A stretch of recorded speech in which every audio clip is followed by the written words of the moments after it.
गुरुर्ब्रह्मा गुरुर्विष्णू गुरुदेव महेश्वरा गुरुर् साक्षात परब्रह्म तस्मै श्री गुरुवे नमः। पुंडली गोरदार विठ्ठल श्री ज्ञानदेव तुकाराम श्री संत गजानन बाबा महाराज की जय।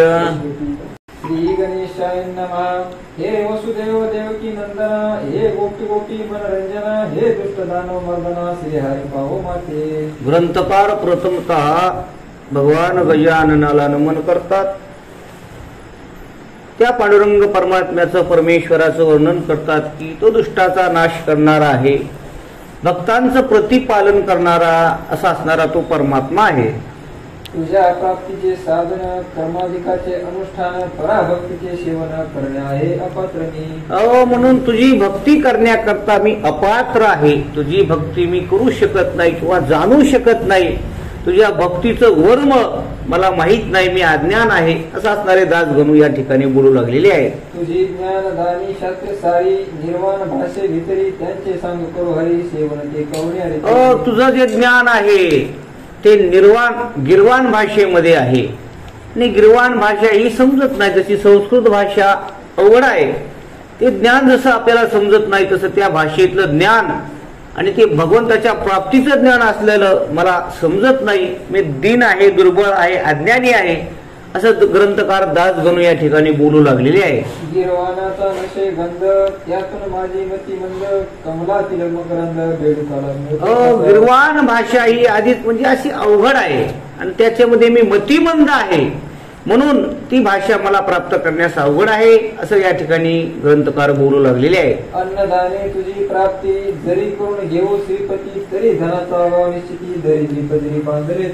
म्हणून अन्नदान करून भगवंताची प्राप्ती होते, मग मी जर अन्नदान करून भगवंताची प्राप्ती करायची म्हटलं तर मी गरीब आहे, सामान्य आहे, मी अन्नदान करू शकत नाही, माझी असणारी परिस्थिती नाही, त्या पद्धतीने सुद्धा मी देवा तुझ्याकडे येऊ शकत नाही असं या ठिकाणी ग्रंथकार बोलू लागलेले आहे। जरी करू मी तीर्थयात्रा तरी सामर्थ्य नाही गात्रा तशातही अंधत्व आता आले आहे दृष्टी। तीर्थयात्रा करून भगवंताची प्राप्ती करता येते, पण तीर्थयात्रा करण्याकरता माझं शरीर साथ द्यायला पाहिजे, माझे असणारे शरीर सुद्धा प्रकृती साथ देत नाही अशा पद्धतीने ग्रंथकार बोलू लागलेले आहेत। ऐसा सर्व बाजूने मी ही नदीने चक्र पाणी दरिद्र्याच्या मनीच्या मनी जाती रोग मनोरथी। म्हणून मी असणारा प्रत्येक दृष्टीनं हीन दीन आहे, म्हणून सगळ्या बाजूने मी कमकुवत आहे, म्हणून देवा तुम्ही माझ्यावर कृपा करा असं बोलू लागलेले आहे। हे व्यावहारिक दृष्ट्या खरे जरी परी तुझी कृपा झाल्यावरी स्वानंदाच्या सागरी पोत अहोरात्र। म्हणून तुझी कृपा झाल्यानंतर मग मला काय, तुझी कृपा झाल्यानंतर कसल्याच प्रकारची मला उणण नसणार नाही, मी आनंदी असणार आहे, म्हणून माझ्यावर तुम्ही कृपा करा असं ग्रंथकार दासगणू त्या भगवंताला म्हणू लागलेले आहेत। तुझ्या कृपेचे महिमान आगळे आहे सर्वाहून घनाच्या पाण्याला महिन्याची गरज नसे। म्हणून तुझी कृपा झाल्यानंतर कशाचीच उणीव नाही, मग राज याची कांता काय भीक मागे मनाची आजोगे सिद्धी पावे। सर्व असणारं घरी न सांगता असणाऱ्या रिद्धी सिद्धी येतात, ही भगवंताच्या कृपेचं सामर्थ्य आहे। मेघाणी आणि या मनात तळी भरतात निवळ खडकास फुटतात पाप पाण्याचे पांडुरंग। तुझी कृपा झाल्यानंतर कसल्याही प्रकारचा उन्हाळा असू द्या किंवा कसल्याही खडकामध्ये सुद्धा पाणी तुझ्या कृपेने लागतं असं तुझ्या असणारं चरित्र आहे। ऐशा त्यात कृपेचा दास गुरु हा भुकेला साचा घास एकदा तरी त्याचा घाल माझ्या मुखात। म्हणून ती कृपा माझ्यावरती व्हावी आणि त्या कृपेचा मी भुकेला आहे, म्हणून थोडीशी कृपा माझ्यावरती करा असं या ठिकाणी दासगणू भगवंताला म्हणू लागलेले आहे। ते नेहमी तृप्त होईन अवघ्या सुखाचे पावन अमृताचा लाभ टाकन रोग सारे दूर होती। म्हणून मी पावन होईल, माझ्यावर तुमची कृपा झाल्यावर मी आनंदित होईल। सुखे मी निजलो गा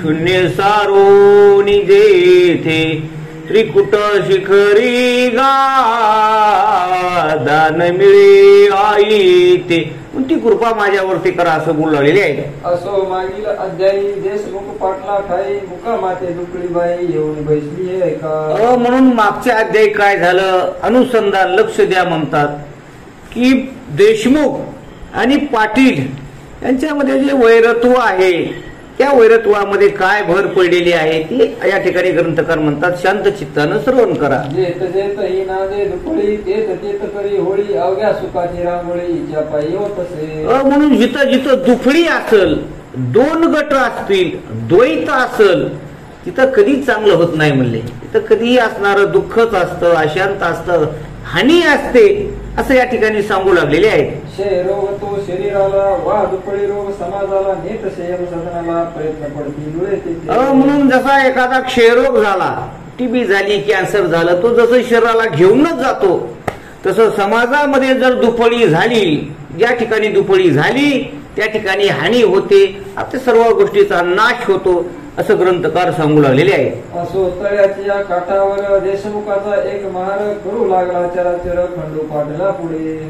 म्हणून काय झालं म्हणतात की त्या गावामध्ये एक तळ्याच्या काठी रक्षण करण्याकरता एक महार समाजाचा कुणीतरी एक असणारा सेवक तळ्याचं रक्षण करण्याकरता आहे आणि तो देशमुखाच्या विचारानुसार चालणारा आहे, म्हणजे देशमुखाच्या पार्टीचा आहे आपल्या भाषेमध्ये. आणि एके दिवशी हे असणारे खंडू पाटील त्या महाराच्या असणाऱ्या व्यक्तीकडे गेलेले आहेत. पाटील गावीचा अधिकारी पाटील गावीचा पांढरी काही कामावरून कधी प्रबळ झाली म्हणून आता हे पाटील एक गावचे खंडेरावच ना. आणि मग ते त्या व्यक्तीकडे गेलेले आहेत आणि त्याला काही काम सांगितलेलं आहे, पण तो उलट बोलू लागला. महार समाजाचा असणारा पूर्वीच्या काळी जातीला फार थोडं प्रस्त होतं, दलित समाजाचा असणारा दुबळा असणारा आणि पण पाटलाला सुद्धा गुरकून बोलू लागलेला आहे. तो असे मर्या महार देशमुखाचा झाला चोर तो बोलू लावून उत्तर खंडू पाटला कारणे. आता त्या देशमुखाच्या जोरावरती तो बोलू लागलेला आहे आणि त्या ठिकाणी अनेक अद्वा बोलू लागलेला आहे. पाटील वदला त्यावरी तुझी रीतही नाही बरी गरीबाने पायरी आपली कधी सोडू नये. पाटलानं समजावून सांगितलं, दांड पाटील, पण तरी सुद्धा समजावून सांगितलं की बाबा तू गरीब आहेस, तू तुझ्या पायरीनं राहा, ऐका नाही, तू तुझी पायरी सोडू नको, तुझी मर्यादा सोडू नको. अशा चांगल्या भावनेनं खंडू पाटलानं त्या काय नाव सांगितलं त्या मर्या महाराजचं त्या ठिकाणी ना सांगितलेलं आहे. कुणी उत्तरे बोलण्याचा अधिकार आहे देशमुखाचा तुझ्या सारख्या नसत्याचा नाही. त्या देशमुखानं माझ्याशी बोलावं, भांडण करावं, मला शिव्या देव्या, माझ्या नादी लागावं, पण तो तुझा अधिकार नाही म्हणले. तू काय मध्ये पडू नको आणि उगाच नसलेलं वैरत्व अंगावरून घेऊ नको. चांगल्या भावनेनं खंडू पाटील त्या महाराला सांगू लागलेला आहे. तरी महार ऐकेना करू लागला चेष्टा नाना त्याच्या ऐकून भाषणा पाटील कळला मानसी. आणि तरी त्याला समजच ना बाबा, कसं असतं एखाद्यानं हवा भरली की त्याची पायली भरलेली असते. होय, मधलेच माणसाला जास्त गुळगुळ करतात महाराज. तसं झालं, त्याची पायलीच भरली काय की आता हा तर पाटीलच होता, मग तो जास्त बुळबुळ करू लागला. मग खंडेराव पाटलानं काय केलेलं आहे, बाचाबाचीचे कारण होते अति शुल्लक जाणं कागद ठाण्या लागून पाठवणे होते पाटला. कारण बी काय लय मोठं नव्हतं. खंडू पाटलानं कोणता तरी एक कोर्टाचा कचेरीचा कागद आणलेला होता पहिल्या काळामध्ये आणि तो कोर्टामध्ये किंवा पोलीस स्टेशनला नेऊन द्यायचा होता तालुक्याच्या ठिकाणी. आणि ते काम त्या महाराला सांगितलेलं होतं आणि त्यानं तो नकार दिला होता, म्हणून ते असणार त्या ठिकाणी त्यांची कुरबुर चाललेली आहे. तो टप्पा न्यावयासी सांगितले होते महाराजी की तू असा अकोल्याची तहसील टप्पा द्यावा. अकोला असणारा त्यांचा तालुका जिल्हा आणि त्या ठिकाणी हे टपाल घेऊन जायचं होतं कागद, त्याच्यामुळे तो नाणो करू लागलेला आहे. म्हणून खंडू पाटील आणि तो मर्या महार दोघांचं त्या ठिकाणी झुंपलेलं आहे. ते ऐकून वदला महार मी हा टप्पा नेणार देशमुखाच्या श्रीतावर तुमचा डोळा हमेशा. म्हणून तो म्हणाला, जा मी नाही घेऊन जात खंडू पाटलाला, देशमुखाच्या जीवावर राहतो म्हणला, देशमुख मला पोचतोय म्हणला, काही तुमचा संबंध नाही असं तू ठिकाणी खंडू पाटलाला बोलू लागलेला आहे. काही असो आज दिनी मी टप्पा जाय घेऊन तुझ्या हुकुमा लागून बोंबा म्हणून तुझे हुकूम मी ऐकत नाही म्हणले, तुझ्या नावानं मी शिमगा करतो म्हणून त्या ठिकाणी मोठमोठ्यानं बोंब मारू लागलेला आहे. ऐसे वदनी बोलला हाव भाऊ तैसा केला मोठ ओळणी हात नेला त्याने आपल्या मुखा. खंडू पाटलाच्या पुढे त्यानं जास्तच म्हणायचं थोडस हे केलेलं आहे. खंडू पाटलाला बोलू लागला, मोठमोठ्यानं हात पिरगळू लागला, काय करू लागले, अशा हावभाव वेगवेगळे करू लागलेला आहे. ती त्याची पावन प्रती खंडू पाटील कोपलाची ती भरीव वेळची काठी होती पाटलाच्या हातात. आता त्या आधीच पाटील होता महाराज, कालच आपण ऐकलं किती दांड होते, ते गजानन बाबाला भेले नाहीत आणि ह्या सामान्य व्यक्तीला भेटतात का काय. मग त्याच्या हातामध्ये खंडू पाटलाच्या येऊची काठी होतीच. होतीच म्हणले अगोदरच हातामध्ये. आता काय काठीने केलं येऊच्या ते ऐका. या चकाटीचा केला प्रहार, महाराज या छातावर पाटील वळूचा जोरदार त्याने केला प्रहार. त्याला काय मग सपा सप किती हाणले असेल त्याची त्याला माहिती. घायाळ असणारा तो भिकुमार केलेला आहे मरुमार. त्या प्रहारे करुणी हात गेला मोडूनी, महार बेशुद्ध होऊनी पडता झाला. हात असा वरी करून बोलू लागला. त्याच हातावर सपासप दणके मारले. तो हात असणारा त्या मर्या महाराजा मोडलेला आहे. पाटील दुसऱ्या महाराला गेले टप्पा जेवायला, तो इकडे वर्तांत कायचा झाला तो असे सांगतो. त्याला मारलं, त्याला घायाळ पडला तो. मग खंडू पाटील दुसऱ्या महाराकडे गेलेले आहेत आणि ते टपालाचं काम सांगू लागलेले आहेत. तो महार त्याच्या अप्तानी नेला उचलून देशमुख सदनी, मोडता हात हे पाहुणे देशमुख ते संतोष. मग दुसरे त्यांची ते महाराजची कंपनी जवळ आली. महाराज त्यांची भावकी म्हणा नातलग म्हणा सगळ्यांनी मिळून त्याला उचललेलं आहे आणि देशमुखाच्या म्हणजे वाड्यामध्ये नेलेला आहे. वा वा अशान गोष्ट झाली, आपणा कुरापत काढण्या भरी ही अन्यायाची संधी आली. आता देशमुखाच्या वाड्यात नेल्यावर त्याला बरं झालं म्हणले, आपल्याला पाटलाच्या विरोधात काहीतरी कारण पाहिजे म्हणले. आता लगेच म्हणले आपण ह्याला कोर्टात घेऊन जाऊ, केस टाकू म्हणले पाटलावर.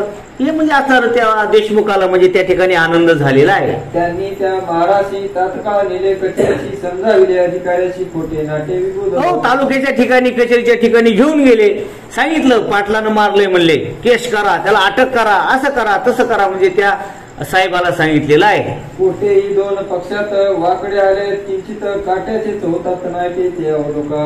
दोन पक्षामध्ये दोन पार्टीमध्ये जर वैर असलं की असंच होतं म्हणले, तिथं काटाकाटीच होते म्हणले, दुसरं काहीच नसतं असं सांगून राहिले आहे. फिर्याद त्या महाराजची पुस्तकात नोंदली, साची आज्ञा झाली अधिकाऱ्याची, पाटील पकडून आणावया. म्हणून ती नोंद करून घेतलेली आहे ठाण्याच्या ठिकाणी.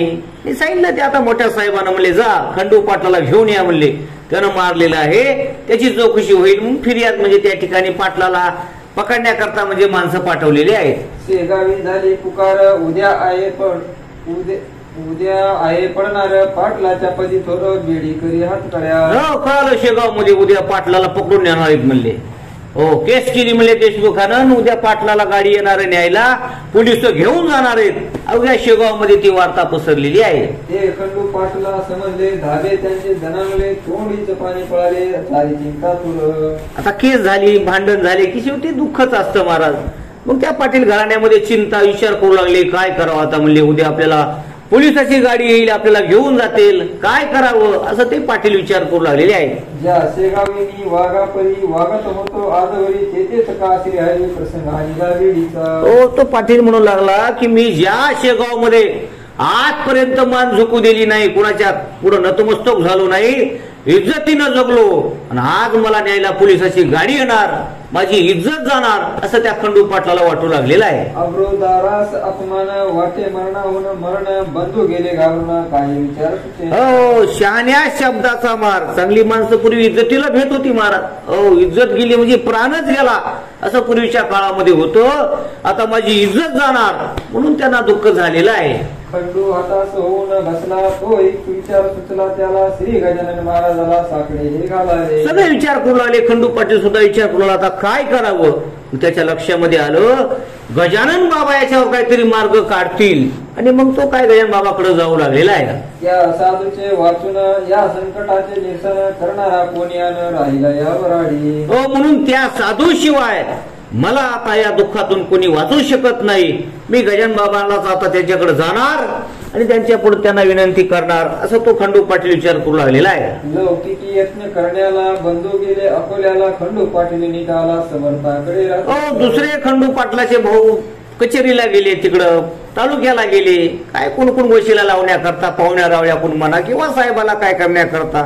पण खंडू पाटील मात्र गजानन बाबाकडे जाऊ लागलेले आहे. येताच केला नमस्कार, शिर ठेविले पायावर, महाराज आला कठीण पाया प्रसंग तो माझ्या. हो, ज्या ठिकाणी गजानन बाबा बसलेले होते तिथं खंडू पाटील आलेले आहेत आणि नमस्कार केला. श्री संताचे माता चरणावरी साष्टांग हे करी दंडवत घातलेला आहे. सरकारी कामानिमित्त मी एका महाराप्रत तळ्यापाशी तोडले सत्य करतील काठीने. म्हणून सांगितलं बाबा माझ्याकडून गुन्हा झाला किंवा माझ्याकडून हे कार्य झालं, मी एका महाराला तळ्याच्या काठी कामानिमित्त गेलो असताना त्यानं ऐकलं नाही, मी मारलेला आहे, त्याचा हात मोडलेला आहे, माझ्यावर केस झालेली आहे. सर्व वृत्तांत त्या ठिकाणी खंडू पाटलानं गजानन बाबाला सांगितलेलं आहे. त्याचा ऐसा परिणाम झाला, काट्याचा नायटा केला देशमुख मंडळीने भला, माझे अवैध म्हणून करण्यात काट्यानं काटा काढण्याकरता देशमुख मंडळीनं डाव साधला, माझ्यावरती केस टाकली असं सांगू लागलेले आहे. त्या निमित्त कैद मला होण्याचा उद्या प्रसंग आला, समर्थ माझ्या इज्जतीला तुझवी नको. म्हणून हे समर्थ हे गजानन बाबा, उद्या मला कैद होणार आहे, म्हणून मला माझी इज्जत जाईल, याच्यातून मला वाचवा. मज सोडावी दातारा कर्मापासून दुस्तारा, म्हणून मला वाचवा असं म्हणू लागलेले आहे. उद्या येतील राजदूत मला येथून नेण्याप्रत, बेडी ठोकून या पायात ऐसे आज ऐकले. म्हणून मी आज असं ऐकलं की उद्या राजदूत म्हणजे ते पोलीस मला न्यायला उद्या येणार आहेत, माझ्या हातामध्ये बेड्या घालून मला तालुक्याच्या ठिकाणी घेऊन जाणार आहेत, याच्यातून मला सोडवा वाचवा असं करुणा भाकू लागलेला आहे. त्यापेक्षा गुरुवरा गळा माझ्या येतेची चिरा, ही घ्या तलवार देतो करा, वेळ करू नका.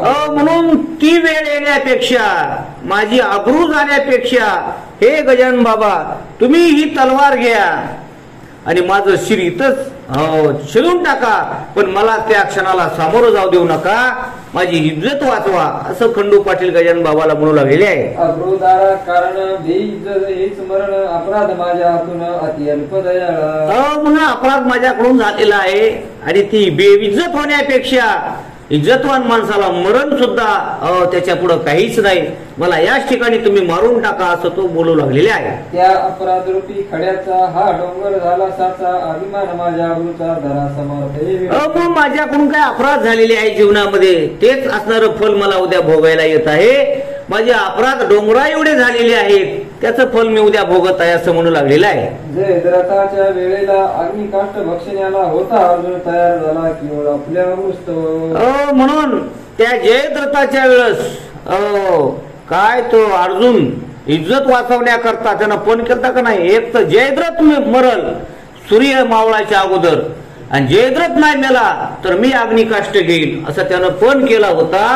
जयद्रथ तर काय मेला नाही, मग इज्जत वाचवण्याकरता अर्जुनानं काष्ट गोळा केले आणि त्याच्यामध्ये उडी मारणार कृष्ण परमात्मा आलेला आहे आणि त्याचं रक्षण केलेलं आहे. तसं तुम्ही माझं रक्षण करा असं खंडू पाटील गजानन बाबाला बोलू लागलेले आहे. ते भगवंताने भली अब्रू त्याची रक्षण केली, प्रभूने वस्त्र नेसविली द्रौपदीला सभेत. म्हणून द्रौपदीचं उदाहरण दिलं. द्रौपदीच्या वस्त्राला सुद्धा कनव काय कौरवे 45 सभे माझी आणली, वस्त्रे हरणी वस्त्रे कैसी झाली माहुली. या ठिकाणी सुद्धा परमात्म्यानं वस्त्रांबर असणारा अवतार घेऊन त्या द्रौपदी मातेचं रक्षण केलं, तसं तुम्ही माझं उद्या रक्षण करा असा असणारा खंडू पाटील बोलू लागलेला आहे. देवी मम अब्रू ही पांचाळी देशमुख कौरवांनी आणली, नग्न करण्यासाठी वरी तिचे करा हो. म्हणून माझी सुद्धा आता उद्या अब्रू जाणार आहे, म्हणून मला याच्यातून सोडवा असं करुणा भाकू लागलेला आहे. ऐसे वधून समर्थाला पाटील रडू लागला, असं वाचा तो चालला पूर्णेत्रा पण रडू लागलेला आहे. दुःख झालं महाराज. हो, दुःख झाल्यानंतर माणसाला काही सुधरत नाही, एकच असतं रडणे, आणि म्हणून तो त्या ठिकाणी गायन बाबाच्या पुढे रडू लागलेला आहे. घरची माणसे चिंतातुर आधीच झाली होती फारच, नाही त्यांचा शोका फारच सांगावा पोटवरी. हो, आता घरच्या माणसाचं काय सांगावं. आता घरचे माणसं तर जास्तच भ्यायला लागलेत, म्हणले आता उद्या काय होणार काय नाही, म्हणून सर्व चिंताग्रस्त झालेले आहे. इकडे समर्थांनी भली दोन्ही हाती कवटाळले, खंडू पाटलाला हृदय धरले त्यांचे सांत्वन करावया. म्हणून रडत असताना गजानन बाबांना खंडू पाटला जवळ घेतलं, कडकडून मिठी मारली आणि काय म्हणू लागलेले आहे. अरे काम करत्या पुरुषाप्रत ऐशी संकटे येतात, वरच्या वरी जाण सत्य त्याची चिंता वाहू नको. गजानन बाबा म्हणाले, अरे खंडू पाटला अरे कशाला अरे असं करत्या करत्या पुरुषाकडे असे एक संकट येतातच म्हणले, एवढं हातात व्हायचं नाही म्हणले, हे चलतच राहत असतंय असं सांगू लागलेले आहे. स्वार्थ दृष्टी बळावंता ऐसेच होते तत्वता, खऱ्या नातीची ही वार्ता मात्र कळत नसते. जिथं स्वार्थ असतो ना तिथं अशा गोष्टी येतात म्हणले. म्हणून स्वार्थ असल्याशिवाय असं घडत नाही. स्वार्थापोटी अटक केल्या जातं, एखाद्याची मानहानी केल्या जातो, त्याच्यामध्ये स्वार्थ असतो म्हणले, म्हणून हे चालत राहतं असं सांगून राहिले आहे. तुम्ही पाटील देशमुख दोघे जण एका जातीचे असून एकमेकाचे नुकसान स्वार्थी करू पाहता. आता तुम्ही दोघं एक पाटील आणि एक देशमुख आहेत म्हणले, दोघं एकाच जातीचे आहेत म्हणले, पण भांडण का करायला स्वार्थासाठी. माझं गावामध्ये वर्चस्व राहिलं पाहिजे, हा तुमचा स्वार्थ आहे म्हणले. आणि स्वार्थ आला की हे असल्या गोष्टी येतात असं गजानन बाबा सांगू लागले आहे. मागे कौरव पांडवाचा स्वार्थेच आला विपट सत्य परी पांडवाचा पक्ष तेथ न्याय करा होता. म्हणून कौरव आणि पांडवात युद्ध झालं म्हणले, स्वार्था करता झालं ना म्हणले, संपत्ती करता झालं ना म्हणले. पण पांडवांना विजय मिळाला. काय मिळाला तर पुढे सांगत आहे. म्हणून पांडवा कारणे साह्य केले भगवंताने सत्यासाठी मारणे भाग पडले कौरवांना. म्हणून जिथं सत्य असतं ना तिथं विजय असतो म्हणले. म्हणून पांडवाचा विजय झाला, कारण पांडवाची बाजू ही सत्य होती, सत्याचा विजय असतो. म्हणून तो म्हटलेले सत्यमेव जयते असं म्हटलेलं आहे. जा भिवू नकोस तिळभर बेडीन तुशी पडणार किती जरी केला जोर देशमुखाने आपला. म्हणून जा, तुझी जर बाजू सत्य असेल तर तुला काहीच होणार नाही, देशमुखानं काही करू दे असं म्हणजे अभयदान त्याला दिलेलं आहे. तेच पुढे खरे झाले पाटील निर्दोषी म्हणून सुटले जे का संत मुखा वाटे आले ते ते झालं म्हणले. गजानन बाबा म्हणले जे खरं असेल ते होईल, तू निर्दोष सुटतील असं सांगितलं. आणि शेवटी असणारे खंडू पाटील निर्दोष म्हणजे सुटलेले आहेत, मुक्त त्या ठिकाणी झालेले आहेत. पाटील मंडळी उत्तर उत्तर भजू लागली साचार कोणा नाही आवडणार अमृत शेष. आणि मग पाटील मंडळीचा गजानन बाबाविषयी एवढा भाव झाला, एवढी श्रद्धा झाली की अरे काय बाबा, गजानन बाबा म्हणले तो निर्दोष सुटतील, मी निर्दोष सुटलेलो आहे. जास्त त्यांचा विश्वास गजानन बाबा बसलेला आहे. पुढे खंडू पाटलाने करुण विनंती प्रेमाने नेले राहावया कारणे समर्थाला निजग्रही. मग जास्तच प्रेम निर्माण झालं. मग खंडू पाटलानं गजानन बाबाला आपल्या घरी असणारं नेलेलं आहे. असता पाटील सदनात गजानन स्वामी समर्थ ब्राह्मण आले अवचित 10-5 तेरंगी. म्हणून काय झालं म्हणजे एके दिवशी गजानन बाबा खंडू पाटलाच्या घरी बसलेले आहेत आणि 10-5 मंडळी त्या ठिकाणी ब्राह्मण मंडळी त्या ठिकाणी आलेली आहे. तेलंगी विद्वान असती कर्मठ वेदावरी प्रीती परी धनाचा लोभ चित्ती रायजाच्या. तेलंगी म्हणजे तेलंगणामधले असणारे वैदिक ब्राह्मण फिरत फिरत म्हणजे दान धर्म मागत मागत असणारे त्या ठिकाणी ते आलेले आहे. ते काही मिळेल म्हणून समर्थाकडे आले जाणं तई होते पांघरुण घेऊन समर्थ निजलेले. त्यांना वाटलं आता इथं काहीतरी आपल्याला मिळेल या अपेक्षेनं, धनाच्या अपेक्षेनं ते ब्राह्मण मंडळी आलेले आहेत. ज्या ठिकाणी गजानन बाबा बसलेले होते ते झोपलेले होते आणि अंगावरती त्यांनी पांघरून घेतलेलं होतं. अशा अवस्थेमध्ये त्या ठिकाणी ते ब्राह्मण मंडळी आलेली आहेत. त्यांना जागे करण्याप्रत ब्राह्मण म्हणू लागले मंत्र जटेचे स्वरासहित अति उच्च स्वराने. आता त्यांना वाटलं इथं झोपलेले आहेत, यांना उठवावं लागलं. आता दक्षिणा मागायचं आहे, कसं उठवावं. मग त्यांनी मग ते जसं आपण भजन मोठ्यानं म्हणतो जेवायचं आवरलं ते तसं मग ते जरा ब्राह्मण मंडळी मंत्र मोठ्याने म्हणू लागले. गजानन बाबा लवकर उठतील ना आम्हाला दक्षिणा देतील. अशा पद्धतीनं त्याचं त्या ठिकाणी कार्य चाललेलं आहे.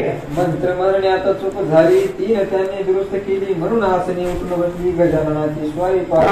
दणका उठला मंत्र म्हणण्याचा ब्राह्मणाचा. पण त्या गडबडीमध्ये काय झालं, त्यांचे मंत्र चुकवू लागले. आता चुकू लागल्यावर त्या गजानन बाबाला सहन झालं नाही, ते झोपल्या झोपल्या ऐकू लागले. ताटकन असणारे उठून बसलेले आहे. आणि असे बदले ब्राह्मणाला तुम्ही कशासाठी वैदिक झाला हिन तो वैदिकेला आणू नका समर्थक. उठले आणि बोलू लागले, अरे कशा करता तुम्ही ब्राह्मण झालात रे म्हणले, आणि कशा करता मंत्र म्हणायत म्हणले, चुकीचं सगळं म्हणायला असं त्या ठिकाणी बोलू लागलेले आहेत. ही नविद्या पोटाची मोक्षदात्री आयसाची वाट डोईस बांधल्या शालीची किंमत काही. अरे कशासाठी तुम्ही झालात म्हणले, पोटासाठी ठेवायलात का म्हणले. अरे ही वेद विद्या, हे मंत्र पोटासाठी नाहीत म्हणले, हे जन्म मरणाचं दुःख नाहीसं करण्याकरता आहेत, भगवंताची प्राप्ती करण्याकरता आहेत म्हणले. आणि त्याचा वापर तुम्ही पोट भरण्यासाठी करता का असं गजानन बाबा त्या ब्राह्मणाला म्हणू लागलेले आहे. मी म्हणतो ऐसे म्हणा खरेश्वर म्हणी आणा उगीच भोळ्या भाविकांना सोंगा आणून. मी जसं म्हणेल तसं माझ्या पाठीमागं म्हणा म्हणले, चुकीचं म्हणू नका, उगा या भोळ्या बाबड्या जनतेला म्हणले फसू नका असं गजानन बाबा म्हणू लागलेले आहेत. जी ऋषीच्या ब्राह्मणांनी म्हणण्या सुरू केली जाणी तोच अध्याय समर्थांनी गडगड म्हणून दाखविला. त्या वेदाच्या रुच्या जे ते ब्राह्मण मंडळी चुकीच्या म्हणू लागले, त्याच वेदाच्या रुच्या गजानन बाबा त्या ठिकाणी बोलू लागलेले आहे. चुकन कोटे म्हणण्यात शब्दोच्चार स्पष्ट सत्य वाटे वशिष्ठ मूर्तिमंत वेद म्हणण्या बसला असेल. एकदम आता गजानन बाबाच्या मुखातून आली मुखा वाटे अमृत वचने किंवा तयाचे बिसाट शब्द सुखे म्हणो येती वेद. संतांच्या मुखातून वेदाचाच उच्चार होत असतो महाराज. बिनचूक अगदी स्वरामध्ये गजानन बाबा मंत्र म्हणू लागले की ब्राह्मण मंडळी दचकली महाराज. बाबा बाबा बाबा कुणीतरी महान योगी आहे, महात्मा आहे असं त्या बाकीच्या ब्राह्मण मंडळीला वाटू लागलेलं आहे. ते ऐकून चकित झाले. अधोवध बसले मुखवरी करण्या फुले भय म्हणे वाटले. भय वाटू लागलं म्हणले त्याला. आधी उगा टकरा गोवणी वरी बघून म्हणू लागले आणि मग आपल्यापेक्षा भारी भेटल्यावर मग खाली माना घातल्या महाराज. पुन्हा त्यांना वरी सुद्धा मान करायची लाज वाटू लागली. अशी अवस्था झालेली आहे. सूर्य उदय झाल्यावर त्यांच्या पुढे का होणार दीपांचा तो जय जयकार त्याची किंमत अंधारी. म्हणले आता हे दिवा आहे म्हणले. दिव्याची किंमत कधी असते म्हणले रात्रभर असते. दिवा उगवला, सूर्य उगवला की दिव्याला काय किंमत आहे म्हणले. त्याचा काहीच प्रकाश पडत नाही. दिव्याला तशी काही किंमत नाही. तसं गजानन बाबाच्या मंत्रापुढं ब्राह्मण मंडळी म्हणजे फिके पडलेले आहेत. विप्रमरती आपल्या मनी हा पिसा कशाचा महाज्ञानी चोरी वेद याच्यावरनी नांदतात प्रत्यक्ष. हे म्हणले काय पिशाचा आणि कशाचा काय बाबा. हे तर 4 वेदाचा म्हणजे ज्ञानी महात्मा आहे म्हणले. मग त्यांना ती भीती वाटू लागलेली आहे. हा विधाताच होय दुसरा शंका येते नुरली जरा हा असावा ब्राह्मण खळा जाती. अरे दुसरा ब्रह्मदेवच आहे म्हणले. विद्वत त्याची खाण आहे म्हणले. असं ते ब्राह्मण मंडळी म्हणू लागलेले आहेत. परमहंस दीक्षा यांची वार्ता न उरली बंधनाची कोणत्याही प्रकारची ही जीवन सुख सिद्ध योगी. म्हणून सिद्ध योगी म्हणजे परमहंस आहेत कुणीतरी. मोठे विद्वान आहेत असं ते तेलंगणाचे ब्राह्मण मंडळी म्हणू लागलेले आहे. काही पुण्य होते पदरी म्हणून मूर्ती पाहिली करी हा वामदेव याला दुसरी उपमान ती द्यावा. आपलंच काहीतरी पुण्य होतं की यांचं आपल्याला दर्शन झालं. बघा असणारा ते ब्राह्मण मंडळी म्हणू लागली आपलंच काहीतरी पुण्य आहे की आपल्याला साधूचं दर्शन झालं असा त्यांचा गर्व नाहीसा झालेला आहे. असो खंडू पाटला करून त्या ब्राह्मणा लागून देते झाले दया घन रुपया रुपया दक्षिणा. मग गजानन बाबाने खंडू पाटलाला वेळा सांगितलं आणि त्यांना प्रत्येकाला 1-1 रुपया दक्षिणा द्यायचं सांगितलेलं आहे. ब्राह्मण संतुष्ट झाले. अन्य गावा निघून गेले. महाराजही कंटाळले उपाधीला गावच्या. म्हणून ती असणारी ब्राह्मण मंडळी दुसऱ्या गावाला निघून गेलेली आहे. आणि गजानन बाबा सुद्धा त्या शेगाव मध्ये राहायला कंटाळलेले आहेत. एकाच गावामध्ये राहण्याकरता कंटाळलेले आहेत. पुढे काय करत आहेत ते ऐका. श्रोते खया संताप्रत उपाधी नसे पटत धार्मिकाला मात्र भूषण होते दियेचे.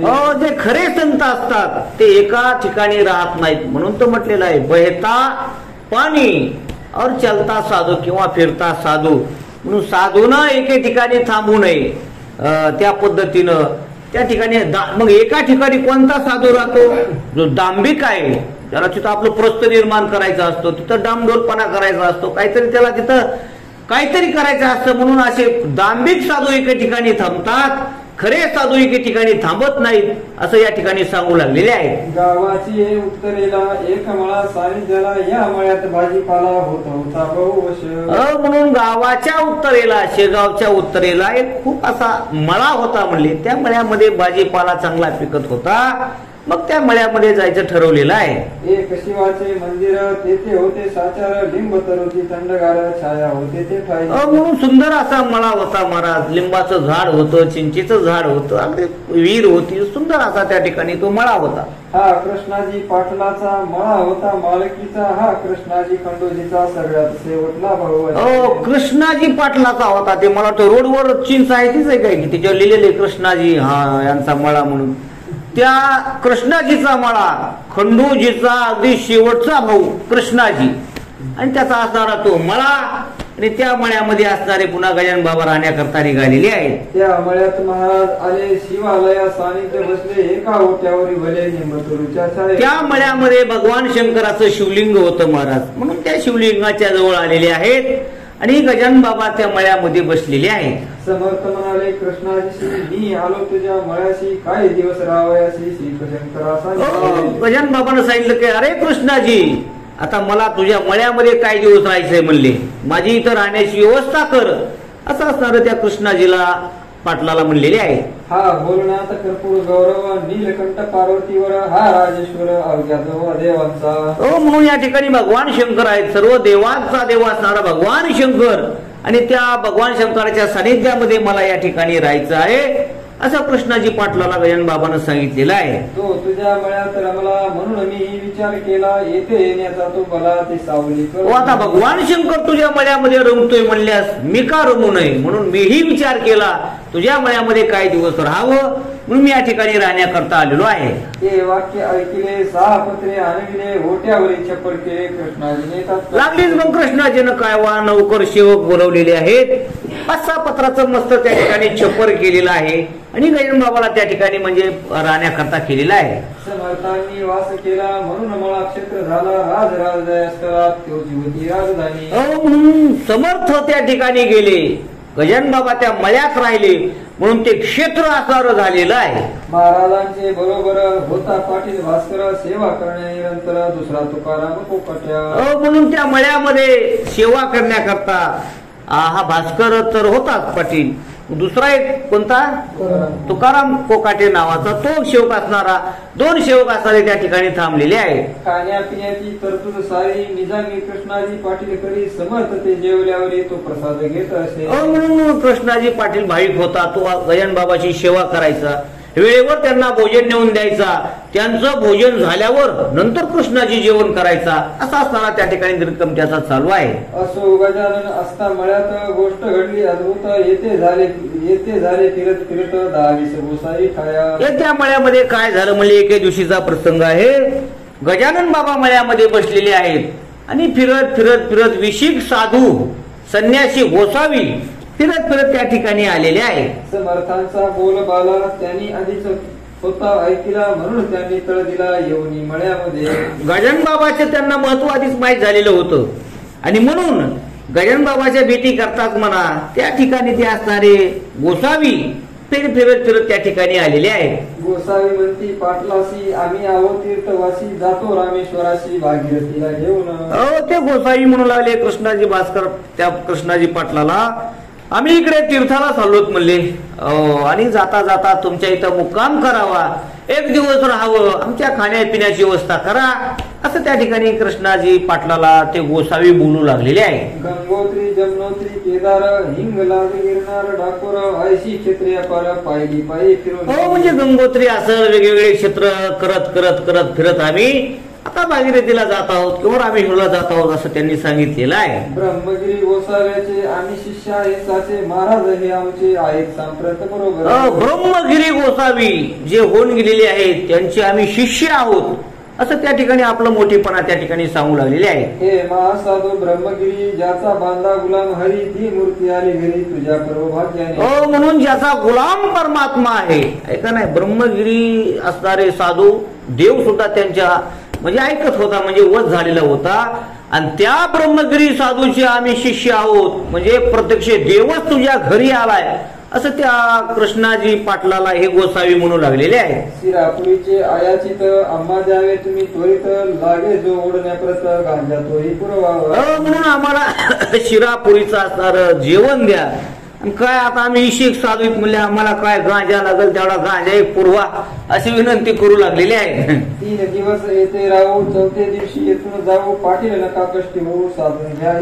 3 दिवस राहू म्हणले आम्ही, आता 3 दिवस तुम्हाला सेवा करण्याची संधी मिळाली पाटील, दौडू नका म्हणले, साधूची सेवा करण्याची संधी आली असं ते गोसावी पाटलाला बोलू लागलेले आहे. तुम्ही पोशीला मळ्यात वेडा पिसा नंगात होत, मग आम्हा देण्या तिथं मागे पुढे का पाहता. आता एवढा मोठा वेडा पिसा म्हणजे बघा गजानन बाबाला म्हणतात एवढा मोठा तुम्ही एवढा वेडा पिसा साधू त्या ठिकाणी पोचायलात आणि आम्ही तर साधूच म्हणले खरे, एक नाही ब्रह्मगिरी साधूचे शिष्य आहेत, आम्हाला खायला तुम्ही अनुमान का करता असं ते साधू म्हणू लागलेले आहे. गाढवाची पोशिती गाईस लाता मारिती, ते का म्हणावे संमती पहा विचार. गाढवाला म्हणले पोसायला बघा यांची भाषा, आणि गाईला तुम्ही झडकारून लावायलात असे ते गोसावी म्हणजे बोलू लागलेले आहेत. आम्ही गोसावी वैराग्य भरीत, जाणतो अवघ्या वेदांत, मर्जी असल्यामुळे या पुढे ऐकावं. आम्ही गोसावी आहोत म्हणले, वेदांती आहोत, आम्ही काही करू शकतो म्हणले, आम्ही असे असणारे असते मोठेपणा त्या ठिकाणी सांगू लागलेले आहेत. कृष्णाजी म्हणे त्यावेळी उद्या घाली शिरापुरी, आज आहे भाकरी त्याच जाव्या घेऊन. कृष्णाजी भाविक होता, तो म्हणला हे बघा तुम्हाला शिरापुरी म्हणतात तर उद्याच्याला करीन व्हा, 3 दिवस राहणार होते ना, पण आज म्हणले वा तुम्हाला पिठलं भाकरीच भेटेल म्हणले वा. बघा पिठलं भाकरी म्हणले आज चालेल का, असं कृष्णाजी भास्कर कृष्णाजी पाटील त्या गोसायला म्हणू लागलेले आहेत. जे तुका गांजा उडालं ते तुका तेथेच मिळेल, तेथे चालता बोलता कंठ निळ बसला आहे पत्र्यामध्ये. गांजाचं म्हणतात तर काय नाव म्हणले तुम्हाला लागून तेवढा कांदा मळ्यातच आहे म्हणले. आता भगवान शंकर तिथेच म्हणले काय गांजा वडायचा ते वडा म्हणले तिथंच गांजा आहे, गांजाची कमी नाही असं म्हणू लागलेले आहे. दोन प्राणाच्या वेळ खरी घेतल्या असून भाकरी मळ्यात येऊन विहिरीवरी बसले गोसावी भोजन. ठीक आहे म्हणले आले सर्व गोसाई आलेले आहेत आणि भोजन करण्याकरता त्या ठिकाणी बसलेले आहेत. समर्थांच्या समोरी एक चपरा भितरी गोसाव्यांनी लावली करी आपापली कडासणी. म्हणून तिथं आता गजानन बाबा बसलेले होते त्याच ठिकाणी असे सर्व म्हणजे गोसावी बसलेले आहेत. त्यांचा जो होता महंत ब्रह्मगिरी नामे सत तो भगवद्गीते प्रत वाचू लागला असताना. आता त्यांचा तो ब्रह्मगिरी म्हणाले आमचे ब्रह्मगिरी देव त्यांचा वध झालेला आहे ते सुद्धा म्हणजे त्या ठिकाणी आलेले आहेत. गोसावी श्रवणा बसले गावातूनही काही आले पोती ऐका बरे ब्रह्मगिरी गोसावी. आता ब्रह्मगिरी गोसावी पोती सांगू लागले महाराज ते प्रवचन होणार म्हणून गावातले सगळे लोक त्या ठिकाणी आलेले आहेत. नाही नचंदींची हा श्लोक निरोपाचा होता देख ब्रह्मगिरी पक्का दांडिक स्वानुभवाचा लेशन. आता ब्रह्मगिरी स्वामीचं त्यांनी महत्व सांगितलं आमचे गुरुत म्हणले ब्रह्मगिरी स्वामी. मग ते ब्रह्मगिरी स्वामी प्रवचन करू लागले. श्लोक घेतला त्यांनी नैनम छंदंती शस्त्रानी नैनम दहते पावकहा असा श्लोक घेतला. या श्लोकाचा अर्थ असा आहे की या आत्म्याला अग्नी जाळू शकत नाही, काहीच होऊ शकत नाही म्हणले. त्याला काही कोणी काही जाळू शकत नाही, वारा काही करू शकत नाही असा असणारा तो आत्मा आहे, अचल आहे म्हणजे त्याला कुणीच काही करू शकत नाही असं ते प्रवचन त्या देहावर बोलू लागलेले आहे. निरूपण त्यांचे केले गावकऱ्यास नाही पटले ते आपासात बोलू लागले हा नुसता शब्दाचल. आता त्याच्या श्लोकावर ते बोलले ब्रह्मगिरी महाराज पण गावकऱ्याला पटलं नाही ते म्हणजे ते जसं विश्लेषण गावकऱ्याला पाहिजे होतं तसं झालं नाही. ते गावकरी कुजबूज करू लागले की कसं काय म्हणजे श्लोक घेतला पण त्याच्यावर वेगळंच महाराज बोलले असं ते गावकरी बोलू लागलेले आहेत. सारे पोती ऐकल्यावर येऊन बसले पत्र्या भेटली गजाननाच्या समोरी संत दर्शन घ्यावं. सगळे गावकरी आले गजानन बाबाचं दर्शन घेतलं आणि गजानन बाबाला काय बोलू लागलेले आहे. लोकमंती चक्राला निरोपणाचा भाग झाला येथे पत्र्यात बसला स्वानुभवाचा पुरुष हा. लोक बोलू लागले अरे खरा स्वामी म्हणले इकडेच बसलाय म्हणले पत्र्यामध्ये गजानन बाबाकडे गेलेले आहेत आणि जवळ जाऊन बसलेले आहेत. ते ऐकला इतिहास येथे पाहिला प्रत्यक्ष पुरुष या भाषणे गोसाव्यास राग आला काहीसा. म्हणून म्हणले तिथं भाषण ऐकलं म्हणले प्रवचन पण खरा साधू म्हणले ज्या श्लोकातला खरा साधू आहे ज्याला जाळू शकत नाही कुणी मारू शकत नाही कुणी चावू शकत नाही तो साधू म्हणले गजानन बाबा आहे. अशा गावकरी म्हणले की त्या ब्रह्मगिरीला राग आला म्हणले माझ्या समोरून या गजानन बाबाचं महत्व हो जराशी राग त्या ब्रह्मगिरी गोसायला आलेला आहे. अवघे गोसाई गांजा प्याया बसले होते घेऊन या त्या पत्र्याची आठाया चालली चिलीम गांजाची. झाले म्हणले सगळे गोसाईने ती बाट्या काढल्या म्हणले ते गोसाई गांजा उडू लागलेले आहेत. गजानन बाबाची सुद्धा चिलीम त्या ठिकाणी पेटलेली आहे. पत्र्यात पलंगाच्या वरी बसली होती समर्थ स्वारी चिलीम भरून वरच्या वरी प्यायली भास्कर. म्हणून भास्कर शिष्य होता त्याने आपली चिलीम भरली आणि बाबाला पेण्याकरता चिलीम दिलेली आहे. त्या चिलीमीच्या विस्तवाची ठिणगी पडली ठिणगी पलंगी पडली साची ती पडताना कोणाची दृष्टीने गेली तिच्यावर. आता ते गांजा उडत असताना काय झालं गजानन बाबा गांजा उडू लागले आणि गांजा उडत असताना त्याची त्या चिलमीतली एक ठिणगी म्हणा कोलंती म्हणा एक असणारी अग्नीची त्या खाली पडलेली आहे आणि ती पलंगावर पडल्यामुळं त्या लाकडानं थोडासा म्हणजे पेट घेतलेला आहे. काही वेळ गेल्यावर निघू लागला धुर पलंग पेटला केला एकदम चौ बाजूनी. हळू हळू हळू तो असणारा लाकडाने पेट धरला आणि ती असणारी हळू हळू हळू हळू त्या ठिकाणी अग्नी प्रज्वलित म्हणजे होऊ लागलेला आहे. तो प्रकार पाहता भास्कर बोले सद्गुरु नाथा पलंग सोडा शीघ्र आता या खाली उतरून. भास्कराचं लक्ष गेलं त्या शिष्याचं आणि तो भास्कर म्हणला बाबा पलंग पेटलाय म्हणले खालून आता तुम्ही काय करा आता पलंग सोडा म्हणले पलंगावून बाजूला व्हा. चहू बाजूला असणारा पलंग पेटलेला आहे त्याला अग्नी लागलेला आहे असं भास्कर बोलू लागलेला आहे. लाकडे ही पलंगाची आहेत ती सागाची तीन आता विजायची पाण्या वाचून. सागाचे लाकडेत म्हणले या पलंगाला आणि इथं काय पाणी विजवायला नाही म्हणले आणि पाण्याशिवाय हे काय पलंग विझणार नाही.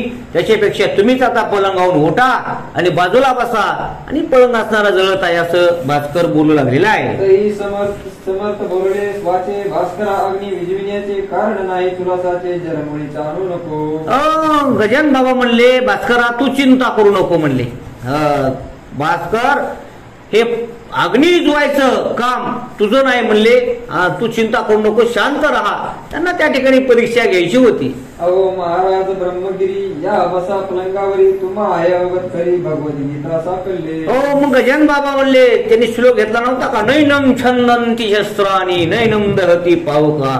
अग्नी जाळू शकत नाही काही करू शकत नाही. मग गजानन बाबा म्हणले अरे ब्रह्मगिरी महाराज आहेत ना म्हणले ते पलंगावर बसले की अग्नी सुद्धा जाळू शकत नाही म्हणले काहीच होऊ शकत नाही.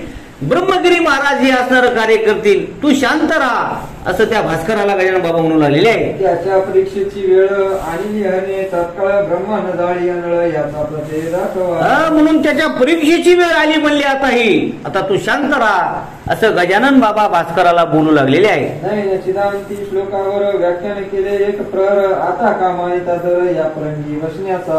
म्हणून बोलावलं या म्हणले महाराज या म्हणले हे अग्नी पेटलाय म्हणले विजवा बसा म्हणले जरा पलंगावर येऊन तुमच्या सामर्थ्यानं हे अग्नी विजल.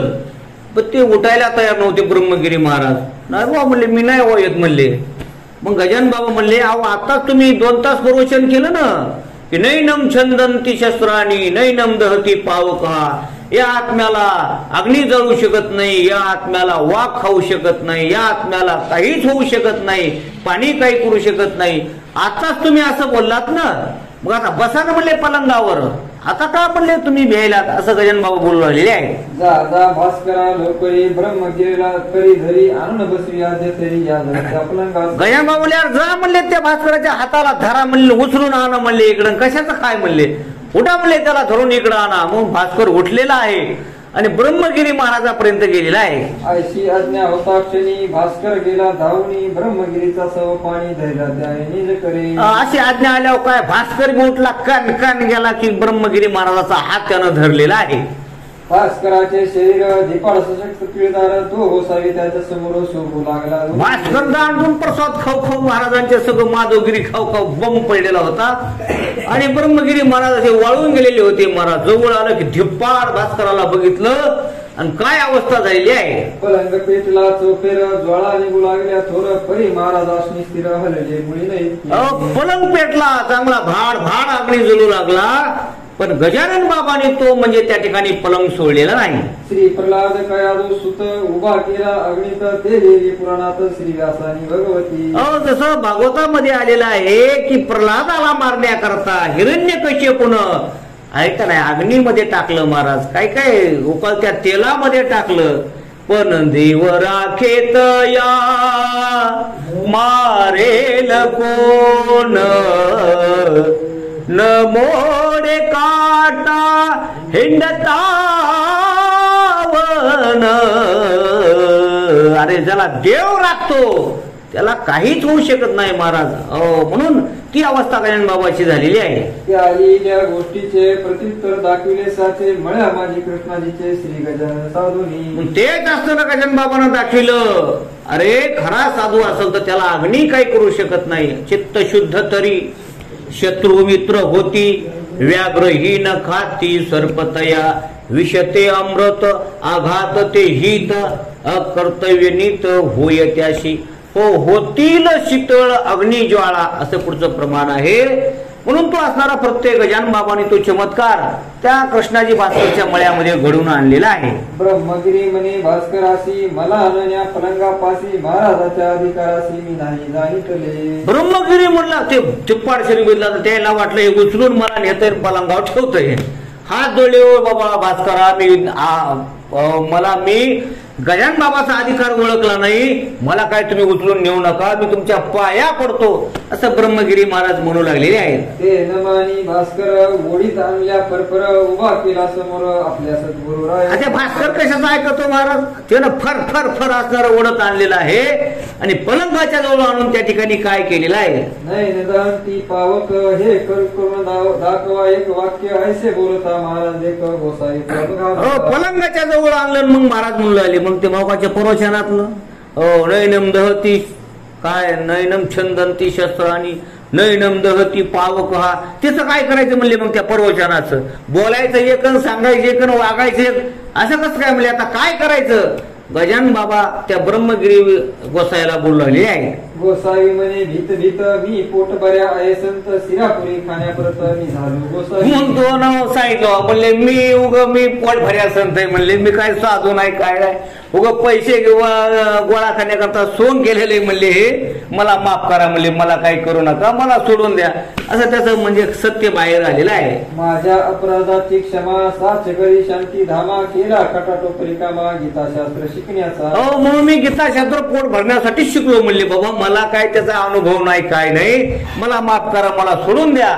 तो ब्रह्मगिरी महाराज त्या ठिकाणी बोलू लागले तुला पिसा मी म्हणालो आता पस्तावा पावलो मी दातित्रण धरलो आलो. महा डांडोलपणा दाखवण्याकरता मी तुला काही म्हणलो तुम्हाला पण तुम्ही साधू आहात मला माफ करा चूक झाली माझ्याकडून असं तो ब्रह्मगिरी गोसावी गजानन बाबाला बोलू लागलेला आहे. गावच्या जनानी केला समर्थ विनवणी आपण अग्नीपासून भय नाही खरे. म्हणून असणारा गजानन बाबानं तो चमत्कार त्या ठिकाणी त्याचा गर्वाचा नाश केलेला आहे असणारा चमत्कार केलेला आहे. तरी महाराज आमच्या करिता खाली यावे लवकर आता अशा स्थितीत पाहता तुम्हा गजाननला ते गावकरी म्हणू लागले बाबा महाराज भक्तगण बाबा तुम्ही खाली या म्हणले आता हे झालं ते झालं पण पलंग चारही बाजूने पेटलाय म्हणले तुम्ही तेवढं खाली या आमचा जीव कासावीस होतोय असं ते भक्तगण म्हणू लागलेले आहे. म्हणून आमच्यासाठी उत्तराखाली ज्ञान जेठी गोसावी झाला हे पुटी तो काही बोलला.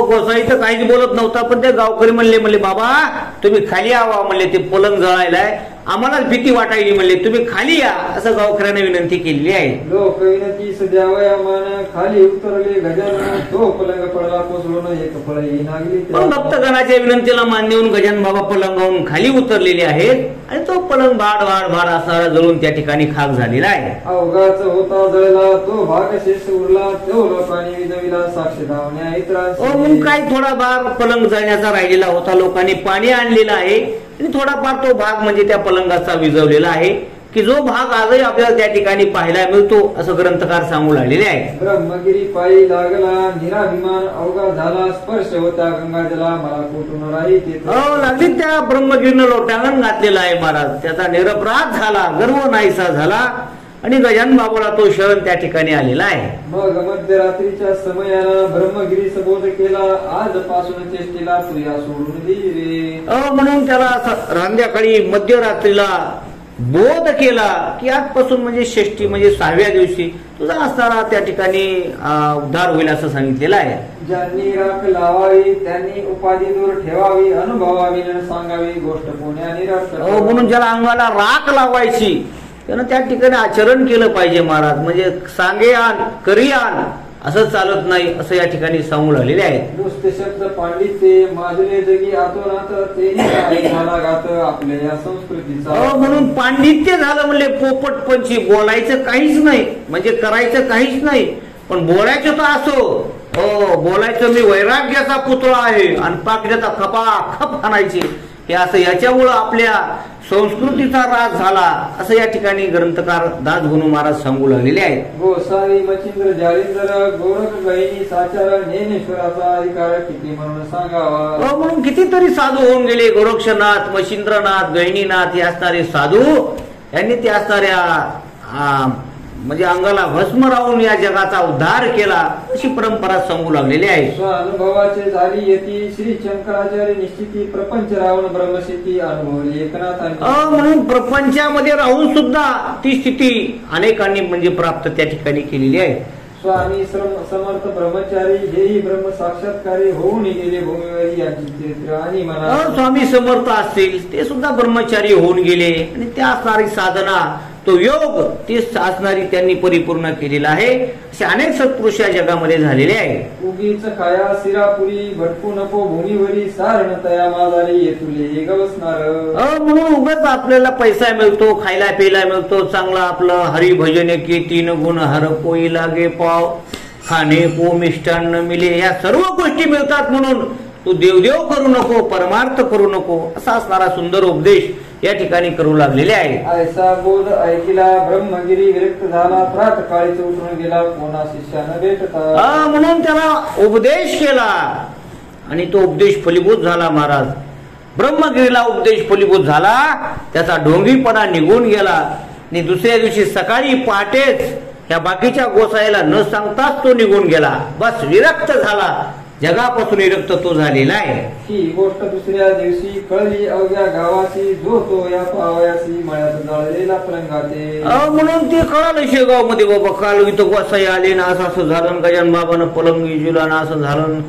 ते पाहण्याकरता दुसऱ्या दिवशी शेगावच्या लोकांची राग ते पाहण्याकरता, तो विजवलेला पलंग पाहण्याकरता त्या ठिकाणी येऊ लागलेले आहेत. हा सगुण विरचित श्री गजानन विजय नामे ग्रंथ, तारो भाविका भावगीत ऐशी विचारा सगुण. म्हणून असणारा हा ग्रंथ असणारा सुंदर आहे.